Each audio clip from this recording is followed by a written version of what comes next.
So this video is addressing the common phrase from Rene Descartes, I think, therefore I am.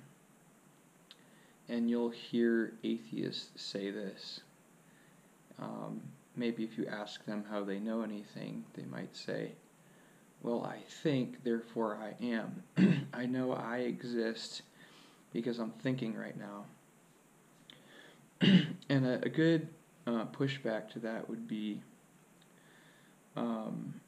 bringing to their attention the use of singular and plural nouns in speech and how they can't even justify using the basics of the English language.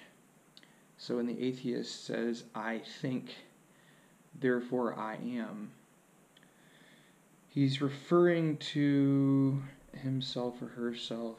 This atheist is referring to himself or herself as I. So this person is choosing a singular pronoun in their speech to refer to what the thinking is. The thinking belongs to the I, the singular pronoun. But they have no way of proving in their own worldview, their worldview. Let's keep in mind that their worldview puts faith in limited consciousness for truth. So, in their worldview, they're trusting in their own minds, their own experiences, their own consciousness. But when they go off of that, they have no way of proving that the different components of their consciousness, the thoughts, concepts, desires, shapes, colors, they have no way of proving that all of those together belong to one entity that can be referred to as I. In their worldview, if their worldview is true, if there is no revelation from the all-knowing being Yahweh to tell us what's true about reality, and if there's no Bible, if there's no biblical worldview if there's no revelation from God to reveal to us that humans exist with their own minds, there's no way for them to know for sure that, or to know at all, that these different components of consciousness belong to one entity. So it could be, in their worldview, it could be different consciousnesses belonging to different entities that have these different components that they think belong to one consciousness, but maybe each component of their consciousness belongs to a different entity.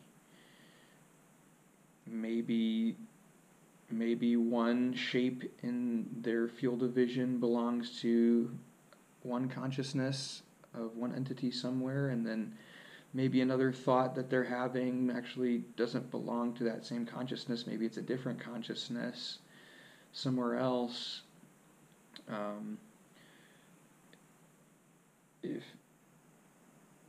So like there's it seems to come down to maybe the philosophical problem of the one and the many, is the wondering if this has been a question that philosophers have been trying to deal with, is everything one unified whole, or is everything just individualistic parts that have no relation to each other? But when we think about consciousness, you can kind of bring that question to bear, and you can press the atheist to try to think about, how are you justified in believing that all of the components of your consciousness actually belong to one entity? So how are you justified, atheist, in using the word I? You're putting blind faith in the belief that I is something that should be used in language to refer to these different parts of consciousness. But for all you know, you should be saying we. Maybe it's we. We think, therefore we are. Maybe there's a bunch of different consciousnesses that have these different components as their consciousness, and it just appears to you, or you just choose to believe that there's one consciousness that belongs to one entity. So how do you know? Is it we? Is it I? Which word should you use? Should you use the plural word, or should you use the singular word?